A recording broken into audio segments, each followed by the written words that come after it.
সকাল 6টার সময় আমার ওখানে গাড়ির জন্য আসে।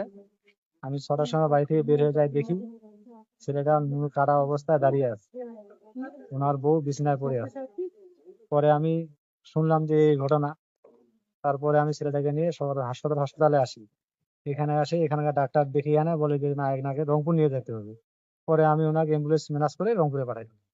এতটুকুই। ভোরবেলায় তখন উঠছি, হেরি খাইছি।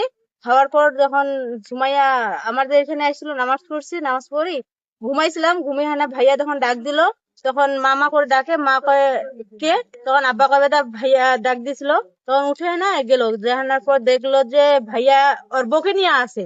তখন আমিও গেলাম, আমার মা গেছে, আমার শ্বশুর মানে আমার স্বামীও গেছে। যেখানে বললো বলে উনি ওনাকে ধরো, ধরে আমি আব্বাকে দেখাই। তখন মা কয় কি, তখন ওই রুমে নিয়ে আগে যেখানে আব্বাকে যখন দেখাইলো, আব্বা তখন মাটিতে পড়ে গেছে।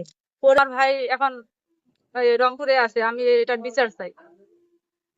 সকালবেলা আমার ভাই ফোন দিছিল, দিয়ে বললো যে আপু এই এই সমস্যা, ভাইয়ার কিয়াটা কাটে নিয়ে হাতে নিয়ে নিছে, এখন কি করব।